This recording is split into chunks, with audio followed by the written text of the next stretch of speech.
One of the most common questions I've seen on the Samsung subreddit is this: should I switch from a slab phone to a flip phone? Well, I kind of want to answer that question too. So I took my Samsung Galaxy S25 to a behind the scenes event where I got access to the Samsung Z Flip 7. Now that is the most comparable slab and flip phone we have right now. And I think it is time to answer that question. Should I switch to a flip phone? Now I just want to say, if you hear outside noise, they're constructing literally close to my house. So if you can hear that right there, I'm sorry, I just had to record this now. Now, in the last couple of years, Samsung has done two things with their flip phones. One is they've nailed the form factor, kind of in a way. Before, when people talked about the flip phones, there were certain concerns that were always constant. For instance, we used to complain about the flip phones not shutting completely when we fold them. You get that tiny space that sand and small particles can easily creep through, which was a problem because flip phones are not dust resistant. But now, this thing shuts completely when you fold it. Now, another thing we used to complain about was the crease you see on the display right out of the box. Now, even though we know it's affordable and creases are the price we pay for such a level of flexibility, nobody wants to see those lines on a daily basis on their display.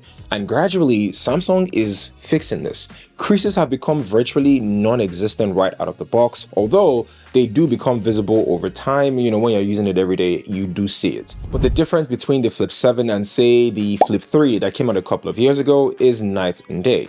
One other thing we used to complain about was the cover screen. See, the cover screen is very important for multiple reasons. For one, it's a way to counter the crease problem. If you have a usable screen cover, one where you could effectively do the basic things you do on a smartphone, like replying messages and checking notifications, then it means you get to flip the phone fewer times than you normally would. But the Flip 4, for example, had a 1.9-inch cover screen, and what could anybody really do with that? But then, Samsung started thinking. So we got a 3.4-inch cover screen on the Flip 5 and the Flip 6. That's more real estate to easily go through your notifications, reply messages, and even do some scrolling, although inefficiently. And on the Flip 7, we got a 4.1-inch cover screen, which means more real estate to do the things that we already do on the Flip 5 and the Flip 6. So if you were already using social media or replying messages on a 3.4-inch screen, then the Flip 7 is clearly an upgrade. So it's very interesting to be able to put into perspective how much better the Flip 7 is than the Flip 4, which is just 3 years apart. But there are still flaws with this phone that I need to talk about, and I will.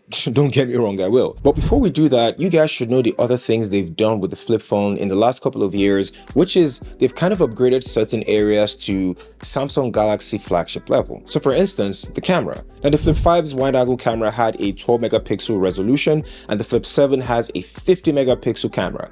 They've also bumped up certain things like the selfie camera, for example. Now the quality of the pictures you get with the selfie camera has gotten to the level of the Galaxy S25, and video recording has also gotten significantly better. But for a $1,000 phone, there are still certain things or certain areas where the Flip 7 lags behind the S25.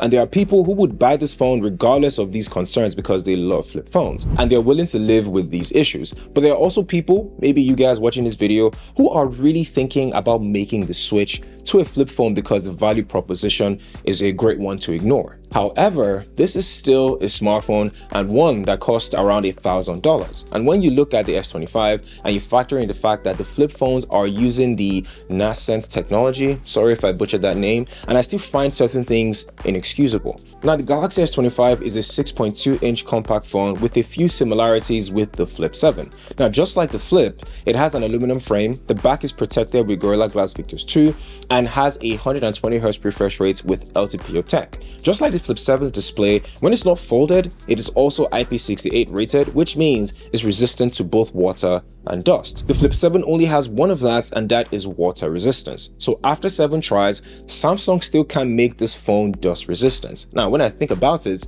no one else actually has, so this isn't really a Samsung thing. But just know that you could spend over $1,000 USD on a phone, it could fall into a heap of sand, and stop working. That is concern number one. Another thing is the Galaxy S25 has a 4,000 mAh of battery, which even though is below the recent standard we've been seeing in the smartphone market, it'll still last you a day on a decent use. And that is thanks to the refresh rates and the efficiency of the Snapdragon 8 Elite chip. Now, on the other hand, the Flip 7 has a 4,300 mAh of battery, which is higher than the 4,000 that we saw on the Flip 6. Yet, I still expect this phone to die quicker than the S25 because of the cover screen and maybe that new chip. Now, I've talked about the cover screen display already, and that is one of the best things about this phone. Then there is the chip. Normally, the Z Flip phones usually use the Snapdragon chip as the S series, but the Flip 7 is different. It is powered by the Exynos 2500 octa-core chipset, which we don't really know much about because it's new. Now, on paper, when compared to the Snapdragon 8 Elite on the S25, it's supposed to have a faster 5G speed and better NPU that should translate to slightly better performance at AI activities. But we don't really know what the overall efficiency will be like. We are familiar with the Snapdragon 8 Elite on the S25, so we know it's slightly overclocked, we know it's also super efficient, and we know it's a beast at multitasking. So even though the Exynos chip is the first 3nm chip, it has 10 cores, a powerful GPU, and all that good stuff, I still have to know how it'll translate on the Flip 7 in my everyday life, which I'll let you guys know when I do a full review. So by the way, you should also subscribe to the channel if you haven't already. The goal for the year is 50,000 subs, so subscribing and liking this video is one of the best ways to help me out. So the performance is concern number 2. Concern number 3 is the camera. I mentioned earlier that there are certain things about the Flip's camera that are now flagship level, like the wide camera getting a bump from a 12 megapixel resolution to a 50 megapixel lens, and the selfie camera getting closer or slightly closer to the S25. That being said, there are limitations I just can't accept. For starters, the selfie camera has no phase detection autofocus. The S25 does. The ultra-wide camera has a smaller sensor and smaller pixels, which will affect the quality of the pictures in low light conditions. On the other hand, while the Galaxy S25's camera isn't as great as you would expect it to be at this point, it'll still outperform the Flip 7's camera in every aspect, maybe except the wide camera, which isn't great when you now compare the prices of both phones. So as an S25 user, those are 3 concerns about the Flip 7, and those concerns factored in the inherent limitations of foldable technology.